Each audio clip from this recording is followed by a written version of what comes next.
नमस्कार, जनता टीवी देख रहे हैं आप और मैं हूं आपके साथ रितेश कुमार गौतम। और अब वक्त हो चला है अपना प्रदेश, उत्तर प्रदेश और उत्तराखंड का। और खबरों की शुरुआत करेंगे एक बड़ी खबर के साथ। आपको बता दें कि आज पूर्व प्रधानमंत्री अटल बिहारी वाजपेयी की जयंती है और इस मौके पर देश भर में कार्यक्रमों का आयोजन किया जा रहा है। भारतीय जनता पार्टी इस दिवस को सुशासन दिवस के तौर पर मनाती है। और लखनऊ की बात करें तो कार्यक्रम में मुख्यमंत्री योगी आदित्यनाथ मौजूद हैं। अटल बिहारी वाजपेयी की जयंती के मौके पर यह कार्यक्रम का आयोजन किया गया है, जिसमें मुख्यमंत्री योगी आदित्यनाथ भी शामिल हैं। अटल बिहारी वाजपेयी की प्रतिमा पर पुष्पांजलि उन्होंने अर्पित की। डायनेमिक फसाड लाइटिंग का भी लोकार्पण आज किया जाना है। तो देश भर में आज कार्यक्रमों का आयोजन किया जा रहा है और इसी कड़ी में लखनऊ में भी कार्यक्रम का आयोजन किया गया। तस्वीरें देखिए किस तरह से पुष्पांजलि अर्पित करते हुए सीएम योगी आदित्यनाथ। और लखनऊ से हमारे सहयोगी अनूप कुमार सिंह जुड़ गए हैं ज्यादा जानकारी के लिए। अनूप, आज पूर्व प्रधानमंत्री भारत रत्न अटल बिहारी वाजपेयी जी की जयंती और इस मौके पर देश भर में कार्यक्रमों का आयोजन किया जा रहा है। बात करें लखनऊ की तो क्या कुछ कार्यक्रम है? मुख्यमंत्री योगी आदित्यनाथ का क्या कार्यक्रम आज का? देखिए रितेश, आज पूर्व प्रधानमंत्री पंडित अटल बिहारी वाजपेयी की जयंती है। निश्चित रूप से सुशासन दिवस के रूप में उत्तर प्रदेश सरकार मना रही। कुछ तस्वीरें भी दिखाएंगे क्योंकि मैं विधानसभा पे खड़ा हूं। सामने लोक भवन के मुख्य द्वार पर अटल बिहारी वाजपेयी की प्रतिमा लगी है। तमाम जो भारतीय जनता पार्टी के कार्यकर्ता हैं, पदाधिकारी हैं, सरकार के लोग हैं, वो यहाँ पर मौजूद हैं। अमित, किस तरीके से देखते हैं आज पंडित अटल बिहारी वाजपेयी की जयंती है और तमाम मैं देख रहा हूँ कार्यकर्ता यहाँ पर बाहर खड़ा है। देखिए, भारतीय जनता पार्टी सुशासन दिवस के तौर पर अटल बिहारी वाजपेयी जी जो हमारे श्रद्धेय जो कि जनप्रिय नेता थे और हमारे बाबूजी के तौर पर पहचाने जाते हैं, और आज उनका जैसे जानते हैं कि उनकी भारतीय जनता पार्टी में ही नहीं दूसरी पार्टियों में भी उनका एक सम्मान था। और आज वो हम सबके बीच में नहीं, लेकिन फिर भी भारतीय जनता पार्टी उनको अपना आदर्श मानते हो, उनको मानती है। और उनका जो सपना था कि जो अंतिम पायदान पर बैठे व्यक्ति को जो योजनाएं सरकार की वो पहुंचनी चाहिए, उनको फायदा पहुंचना चाहिए, उसी को संकल्पित करते हुए भारतीय जनता पार्टी और मोदी जी की सरकार, योगी जी की सरकार वो काम कर रही है। और हम सबके लिए गौरव का विषय ये है कि हमारे पास ऐसे नेता थे जिनको पूरे देश में एक पहचान मिली, और आज हम सब उसी के तौर पर उन चीज को मना रहे हैं और हम लोगों के लिए बहुत ही हर्ष का दिन है। पंडित अटल बिहारी वाजपेयी लेखक भी थे, उनकी कविताएं आज बहुत चर्चा में रहती हैं, अगर कोई याद हो तो बताएं। अटल जी, जैसा कि हम सभी जानते हैं कि अटल जी किसी दल में और किसी भी पार्टी से बंधे हुए नहीं थे। हर दल में उनका सम्मान था और हर दल के लोग आज उनकी कविता बोलते हैं, कोई भी हो। लखनऊ से उनका विशेष नाता था, जैसे कि वो कलम के भी ताकतवर थे और राजनीति में भी ताकतवर थे। मुझे उनकी एक कविता याद आ रही है जिस प्रकार से, हार नहीं मानूंगा, रार नहीं ठानूंगा, काल के कपाल पे लिखता हूँ, मिटाता हूँ, गीत नया गाता हूँ, गीत नया गाता हूँ। आपको कोई और कविता याद हो उनसे जुड़ी? अटल बिहारी वाजपेयी जी का हम लोग बहुत सम्मान करते हैं और हम सभी युवाओं को की एक प्रेरणा के रूप में अटल बिहारी वाजपेयी जी को याद करते हैं। अटल बिहारी वाजपेयी जी की सबसे प्रसिद्ध कविता भी हमारे अध्यक्ष जी ने आपको बताई। वैसे तो मुझे कविता कोई स्मरण नहीं है इस समय, फिलहाल मैंने उनकी किताब पढ़ी हुई है अटल बिहारी वाजपेयी जी के ऊपर, जिन्होंने उसमें अपने किए गए सभी कार्यों को कैसे उन्होंने शुरुआत करी इमरजेंसी से लेकर के, और आज हमारे देश में प्रधानमंत्री बनने के रूप तक उस सुंदर कविताओं से उस किताब को भरते हुए एक ऐसी लेखनी उन्होंने लिखी है जिसके हमारे पूरा देश और हमारा पूरा प्रदेश सम्मान और गौरव के रूप में याद करता है। और आज उनके जन्म दिवस के अवसर पर हम सभी लोग उनको इसी उससे याद करते हैं और उन्हें प्रणाम करते हैं। अटल बिहारी वाजपेयी एक ऐसे नेता थे जिनको पक्ष के साथ साथ विपक्ष भी उनको बहुत ही प्रेम स्नेह देता है। आज उनकी जयंती है। तमाम जो मैं देख रहा हूँ कार्यकर्ता आज बाहर खड़ा है, उनसे उनके प्रतिमा पर माल्यार्पण करने के लिए। कुछ बाहर की संकेती है क्योंकि बहुत ज़्यादा वहाँ पर संख्या में कार्यकर्ता हो चुके हैं। आप किस तरीके से इसको देखते हैं और कोई अटल बिहारी वाजपेयी से जुड़ी कोई अगर आपको कोई कविता याद हो तो बताएं। कविता तो नहीं याद है। अटल जी का आज जो है जयंती है और हम सभी लोग यहाँ पर आदरणीय अटल जी को श्रद्धासुमन अर्पित करने के लिए लोक भवन में जो उनकी प्रतिमा लगी हुई है आए हुए थे, लेकिन अफसोस की बात है गेट बंद है और हम लोगों को अंदर आने नहीं दिया जा रहा है। इसके विषय में सरकार को चिंता करनी चाहिए कि हम लोग जो अटल जी के समर्थक लोग हैं उनकी मूर्ति पर श्रद्धा सुमन अर्पित करना चाह रहे थे, तो कम से कम ऐसी व्यवस्था जरूर होनी चाहिए कि गेट बाहर का निश्चित खुला तौर होना पर चाहिए, जिससे कि अटल कार्यकर्ताओं में अलग अलग तरीके से आज का दिन जो मनाने की प्रथा है वो लगातार चली आ रही है। खासतौर पर उत्साह काफी दिखाई देता है और यही वजह है कि आज न सिर्फ उत्तर प्रदेश बल्कि देश भर में कार्यक्रमों का आयोजन किया जा रहा है। भारतीय जनता पार्टी सुशासन दिवस के तौर पर इस दिवस को मनाती है। बहुत बहुत शुक्रिया आपका तमाम जानकारी और बातचीत साझा करने के लिए। खबरों में आगे बढ़ते और रुख करते हैं अगली जानकारी का। एक और बड़ी खबर से आपको अपडेट करा दें। अमेठी के दौरे पर हैं सांसद स्मृति ईरानी। पार्टी मुख्यालय पहुंची स्मृति ईरानी। बड़ी खबर अमेठी से। अध्यक्ष अजय अग्रवाल के घर भी जाएंगी स्मृति ईरानी। घर पहुंचकर शोक संवेदनाएं व्यक्त करेंगी।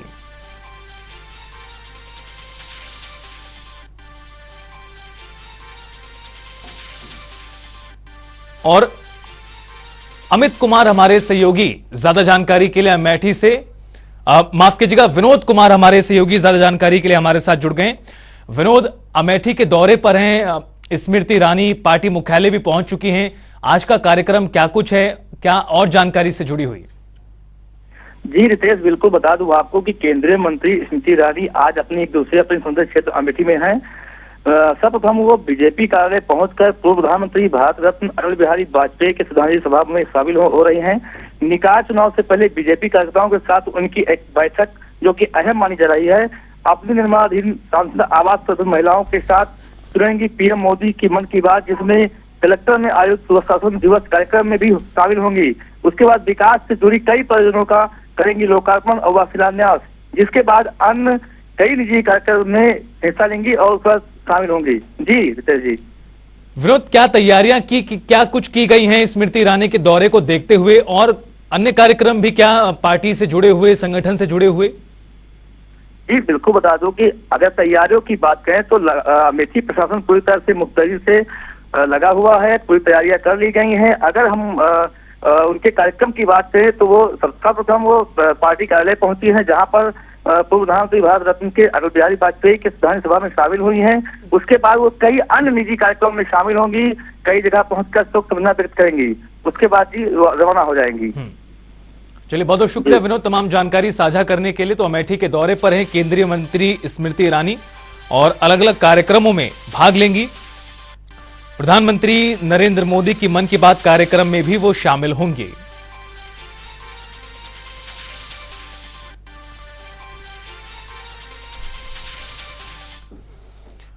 और चलिए अब रुख करते हैं अगली जानकारी का। कन्नौज से आपको बड़ी खबर बता दें, जहां मृतक अरुण शाक्य के घर आएंगे डिप्टी सीएम। 11:30 बजे का समय बताया जा रहा है जब केशव प्रसाद मौर्य मृतक अरुण शाक्य के घर पहुंचेंगे। मृतक के परिजनों से मुलाकात करेंगे, सांत्वना अपनी ओर से देंगे। मृतक अरुण शाक्य के घर आएंगे डिप्टी सीएम केशव प्रसाद मौर्य। बड़ी खबर आपको बता रहे हैं कन्नौज से।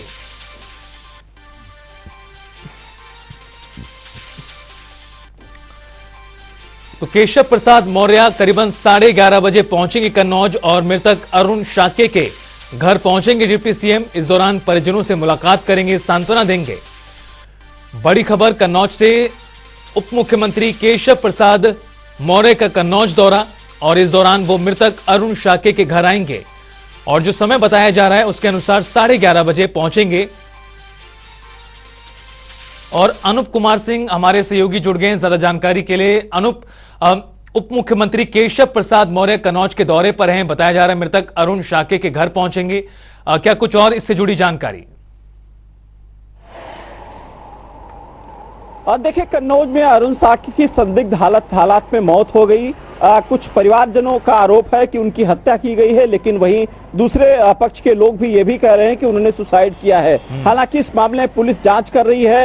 इस जांच के बाद दूध का दूध पानी का पानी होगा। लेकिन चूंकि कन्नौज एक समाजवादी पार्टी का गढ़ रहा है, निश्चित रूप से वहां पर राजनीतिक रोटियां सेकना लाजमी भी है, क्योंकि विपक्ष में सबसे बड़ी पार्टी है और ऐसे में कानून व्यवस्था अगर कहीं पर खराब होती है तो समाजवादी पार्टी बढ़ चढ़कर भी हिस्सा भी लेती है और सवाल खड़ा करती है सरकार पर। तो यही हाल कन्नौज में है। कन्नौज में अरुण साह की मौत होने के बाद समाजवादी पार्टी की तरफ से तमाम जो नेता कार्यकर्ता वहां पर पहुंचे और तमाम तरह के सरकार पर आरोप लगा रहे थे। यही वजह है कि डिप्टी सीएम केशव मौर्य आज वहां पर पहुंच रहे हैं, उनके परिजनों से मुलाकात करेंगे और सांत्वना भी देंगे। केशव मौर्य से भी हमारी अभी सुबह मुलाकात हुई थी पंडित अटल बिहारी वाजपेयी की जयंती पर, तो उनका साफ तौर से कहना था कि अरुण साकी के जो दोषी होंगे, जो हत्यारे होंगे, उनको बख्शा नहीं जाएगा। उत्तर प्रदेश की सरकार लगातार कानून व्यवस्था पर काम कर रही है। तो ये सब बात साथ ही साथ जिस तरीके से लगातार आपने देखा होगा कि कन्नौज की बात करें या फिर मैनपुरी की बात करें, साक की वहां पर एक दमखम, एक बड़ी वहां पर शक्ति के रूप में बड़ा जनाधार वहां पर है। तो निश्चित रूप से कहीं आने वाले समय में जो 2024 का चुनाव है या अभी जो हाल में ही निकाय के चुनाव होने वाले हैं, निश्चित रूप से समाजवादी पार्टी कोशिश करेगी कि साक की जो वहां पर जो पैठ है उसको बरकरार रखे। लेकिन वहीं पर चूंकि कन्नौज में भारतीय जनता पार्टी के वहां पर सांसद भी हैं, इस वजह से लगातार वहां पर जो आज का जो दौरा काफी अहम भी माना जा रहा है, क्योंकि साक के समाज अगर भारतीय जनता पार्टी से जुड़ेगा, सांत्वना मिलेगी, तो निश्चित रूप से कभी ऐसे दुख में या फिर ऐसी समस्या में अपना कोई बड़ा जो या फिर अपने से बड़ा वहां पर पहुंचता है, तो निश्चित रूप से कहीं ना कहीं उसको बल मिलता है दुख सहन करने का। तो यही केशव मौर्य जब वहां पर पहुंचेंगे तो परिवार से मिलेंगे। अब देखना यह होगा केशव मौर्य पहुंचने के बाद वहां पर परिवार वालों ने क्या कुछ उनसे बात करेंगे, क्या कुछ इस जो मौत के बारे में क्या कुछ बताएंगे। साथ ही साथ वहां के ग्रामीणों से भी मुलाकात करेंगे, वहां की पुलिस से भी वहां चूंकि पहले से मौजूद रहेगी। तो कहीं लेकिन अनूप, एक जो बड़ा सवाल लगातार उठाया जा रहा है, चूंकि बीते दिन एसपी के डेलीगेशन ने भी वहां पहुंचकर मुलाकात की थी और जिस तरह से बयानबाजी भी अब देखने के लिए मिल रही, लगातार वार पलटवार का दौर इस पूरे मुद्दे पर कहीं ना कहीं दिखाई दे रहा है। लेकिन दूसरी तरफ अगर बात करें इस पूरे मामले में जांच पड़ताल को लेकर, तो वो आखिरकार कहां तक पहुंची है? देखिए, पुलिस दोनों तरफ से जांच कर रही है कि अगर हत्या है तो वो कौन हत्यारे हैं, उसको लेकर के जांच कर रही है। दूसरी तरफ जो कुछ लोग को आरोप है कि उन्होंने सुसाइड किया है, उसकी वजह क्या है, क्योंकि मामला अब साफ होना चाहिए। मामला राजनीतिक होता जा रहा है और लगातार समाजवादी पार्टी इस बारे में बयानबाजी कर रही है। दूसरी तरफ सरकार की तरफ से लगातार उस पर सफाई भी दी जा रही है। तो आज उसी का एक समझ सकते हैं कि जब केशव मौर्य वहां पर पहुंचेंगे तो परिवार के लोगों को जरूर सांत्वना मिलेगी, क्योंकि सरकार का कोई एक बड़ा डिप्टी सीएम वहां पर पहुंचे हैं। तो निश्चित रूप से मुझे लगता है वहां पर जो माहौल है, जो गर्माहट का माहौल है, जो उनके परिवार के अंदर बहरहाल अब बड़ा सवाल यह भी है कि आखिरकार पूरी जांच होने के बाद क्या इस पूरे मामले में निकलकर सामने आता है। लेकिन उससे पहले बयानबाजी का दौर बहुत तेजी से दिखाई दे रहा है। बहुत बहुत शुक्रिया तमाम जानकारी साझा करने के लिए अनूप। और खबरों में आगे बढ़ते रुख करते हैं अगली जानकारी का। एक बड़ी खबर से आपको अपडेट करा दें, ब्रेकिंग न्यूज इस बीच जो सामने आ रही है। भूपेंद्र चौधरी का गाजियाबाद दौरा है। आज मन की बात कार्यक्रम में मौजूद रहेंगे बीजेपी प्रदेश अध्यक्ष चौधरी भूपेंद्र सिंह। आईटीएस कॉलेज में कार्यक्रम का आयोजन किया गया है, जहां पर तमाम लोगों के साथ भूपेंद्र चौधरी मन की बात को सुनेंगे। 11 बजे आपको बता दें मन की बात कार्यक्रम शुरू होता है और उसी को उसमें शामिल होने के लिए, सुनने के लिए बीजेपी प्रदेश अध्यक्ष भूपेंद्र चौधरी पहुंचे हैं, गाजियाबाद के दौरे पर हैं। आज जेपी नड्डा भी कार्यक्रम में मौजूद रहेंगे, यानी पार्टी के राष्ट्रीय अध्यक्ष और प्रदेश अध्यक्ष मन की बात कार्यक्रम में मौजूद रहेंगे। खबरों में आगे बढ़ते हैं। देश भर में कोरोना की दस्तक के बावजूद रेलवे स्टेशन और ट्रेनों में स्थिति जस की तस बनी हुई है। हजारों यात्री भीड़ में मास्क लगाए बगैर सफर कर रहे हैं। प्लेटफॉर्म के ऊपर भी कोई किसी तरह की सतर्कता नहीं है। चारबाग स्टेशन पर स्टॉल पर 2-2.5 रुपए में मिलने वाला मास्क 10 रुपए में बेचा जा रहा है। आम यात्री ही नहीं, वर्दीधारी भी मास्क लगाने में कोताही बरत रहे हैं। मास्क के बारे में पूछने पर कई यात्रियों ने कोरोना के खतरे की संभावना से भी इनकार कर दिया। यह हालत तब है जबकि शुक्रवार रात डीएम खुद अफसरों की टीम के साथ स्टेशन पहुंचकर जिम्मेदारों को कोरोना के खतरे से आगाह कर चुके हैं।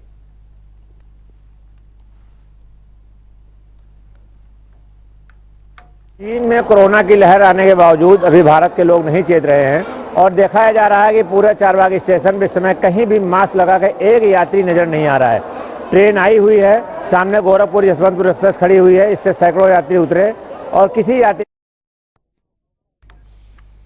और चलिए खबरों में आगे बढ़ते हैं और रुख करते हैं अगली जानकारी का। एक और बड़ी खबर से आपको अपडेट करा दें। देहरादून से अटल बिहारी वाजपेयी जी की जयंती के मौके पर कार्यक्रम का आयोजन देहरादून में किया गया है। देश भर में कार्यक्रम का आयोजन आज हो रहा है। बीजेपी सुशासन दिवस के तौर पर आज के इस दिन को मनाती है और इसी के तहत ये कार्यक्रम रखे गए हैं। प्रदेश भर में कार्यक्रमों का आयोजन किया जा रहा है अटल बिहारी वाजपेयी की जयंती के मौके पर। आपको बता दें कि 98वीं जयंती है आज। पूर्व प्रधानमंत्री, भारत रत्न, कवि, पत्रकार, बहुआयामी व्यक्तित्व वाले अटल बिहारी वाजपेयी जी की, और इस मौके पर देश भर में कार्यक्रम हो रहे हैं। उनकी पहचान अलग तरह की थी, तमाम दलों में उनकी स्वीकार्यता थी। और देहरादून से हमारे सहयोगी विशाल गगर जुड़ गए हैं जरा जानकारी के लिए। विशाल, देहरादून की बात करें तो अटल बिहारी वाजपेयी जी की जयंती के मौके पर कार्यक्रम रखा गया है। न सिर्फ उत्तराखंड बल्कि देश भर में आज कार्यक्रम हो रहे हैं। देहरादून की बात करें तो क्या कार्यक्रम है और मुख्यमंत्री पुष्कर सिंह धामी को लेकर क्या अपडेट? बिल्कुल, देखिए मुख्यमंत्री पुष्कर सिंह धामी आज सुशासन दिवस कार्यक्रम में मौजूद हैं और वो तमाम उन लोगों को सम्मानित करने का काम कर रहे हैं जिन्होंने शासन और जनता के बीच में बेहतर समन्वय बनाया है और सरकार की जो योजनाएं हैं उनको जन जन तक पहुंचाने का काम किया है। तो ऐसे अधिकारियों को भी सम्मानित करने का काम आज मुख्यमंत्री पुष्कर सिंह धामी कर रहे हैं। और क्योंकि देखिए 2014 में जब इस अटल बिहारी वाजपेयी जी के जन्म दिवस के अवसर पर इस सुशासन की पहल की गई, तो कहीं ना कहीं इससे ये भी रहा कि अब जो सुशासन के कार्य है, जो सरकार की जो नीतियां हैं, उनको जो बेहतर तरीके से लोगों तक पहुंचाया जाएगा, उनको जो अच्छा काम करेगा उनको इसमें सम्मानित किया जाएगा। तो आज पूरा जो उद्देश्य है, मुख्यमंत्री पुष्कर सिंह धामी ने आज सबसे पहले अटल बिहारी वाजपेयी जी को नमन किया। उसके बाद वो कार्यक्रम में शिरकत करने के लिए पहुंचे और जहां पर उन्होंने कई लोगों को आज सम्मानित मुख्यमंत्री पुष्कर सिंह धामी कर रहे हैं। और इसीलिए कर रहे हैं क्योंकि उन्होंने बेहतर कार्य अपने क्षेत्रों में किया है और सरकार की जो नीतियां हैं उनको लोगों तक पहुंचाने के लिए किया है। विशाल, सरकार की नीतियों का जनता को फायदा मिले, यही उद्देश्य के साथ इस दिवस को मनाया जाता है। बहुत बहुत शुक्रिया आपका तमाम जानकारी के लिए। उधर कुमाऊं के सबसे बड़े एमबीपीजी कॉलेज में अध्यक्ष पद पर जीत दर्ज कर रश्मि लमगड़िया ने बड़ा इतिहास रच दिया है। पहली बार ऐसा हुआ जब कोई लड़की एमबीपीजी कॉलेज की अध्यक्ष बनी है। निर्दलीय रश्मि लमगड़िया ने एबीवीपी प्रत्याशी कौशल बिरखानी को 1294 मतों के बड़े अंतर से चुनाव हराया। रश्मि एबीवीपी से टिकट मांग रही थी लेकिन उन्हें टिकट नहीं दिया गया, जिसके बाद उन्होंने निर्दलीय चुनाव लड़कर ये बड़ी जीत हासिल की।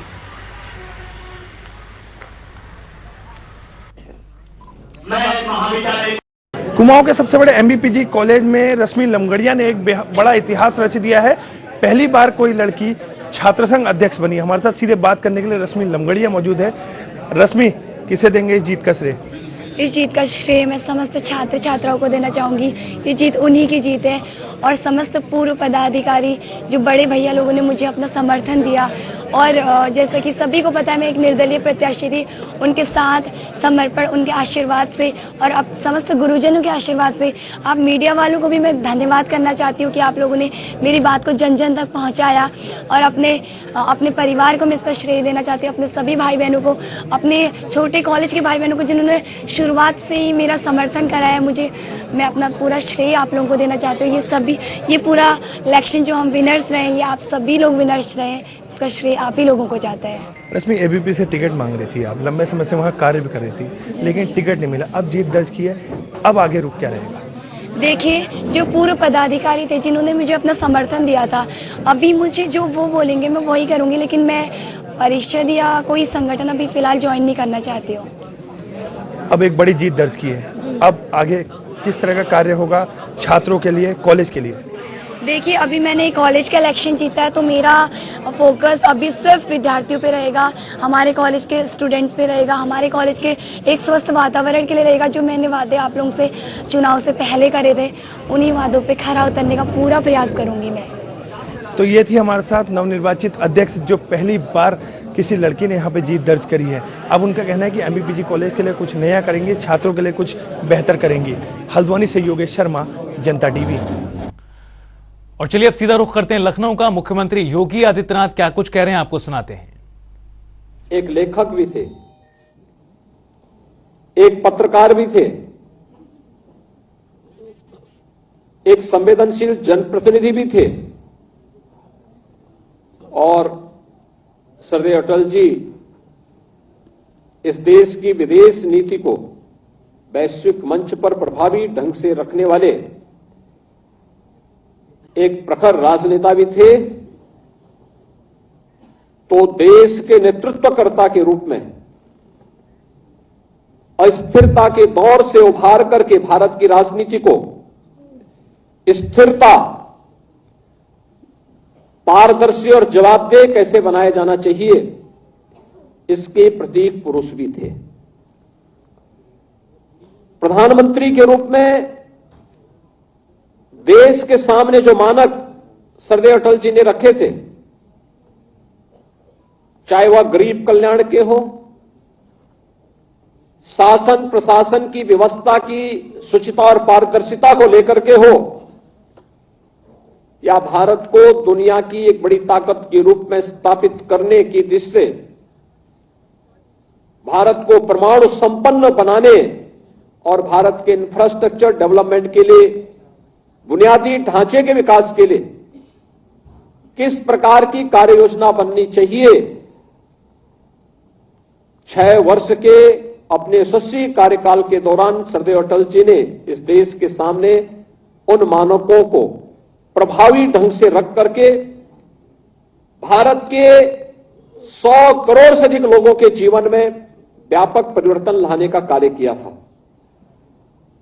हर व्यक्ति जानता है कि राजनीति में मूल्य और आदर्शों को ध्यान में रखते हुए परस्पर समन्वय और संवाद की राजनीति को प्राथमिकता को देते हुए अस्थिरता के दौर से गुजर रही भारत की राजनीति को स्थिरता में बदलने का कार्य प्रधानमंत्री के रूप में सरदेव अटल जी ने इस देश को दिया था। और आज वही स्थिरता प्रधानमंत्री मोदी जी के नेतृत्व में भारत को दुनिया की एक बड़ी ताकत के रूप में उभार रहा है। भाइयों बहनों, इससे बड़े गौरव की बात क्या हो सकती है जब हम आजादी का अमृत महोत्सव मना रहे हैं। आजादी के अमृत महोत्सव के इस कालखंड में भारत की अर्थव्यवस्था उस ब्रिटेन की अर्थव्यवस्था से बड़ी हुई है जिस ब्रिटेन ने हम पर 200 वर्षों तक शासन किया था। दुनिया के उन 20 देशों का जो दुनिया के बड़े विकसित देश हैं, जिनमें दुनिया की 75% मार्केट पर जिनका कब्जा है, 60% आबादी निवास करती है, दुनिया की कुल जीडीपी का 85% पर जिनका अधिकार है, उन देशों 20 G20 के उन देशों का नेतृत्व अगले 1 वर्ष तक प्रधानमंत्री मोदी जी कर रहे हैं। तो सुशासन दिवस के मौके पर आयोजित कार्यक्रम में मुख्यमंत्री योगी आदित्यनाथ ने शिरकत की और संबोधन आप सुन रहे थे। रुकेंगे एक छोटे से ब्रेक के लिए। जनता टीवी पर खबरों का सफर लगातार जारी है।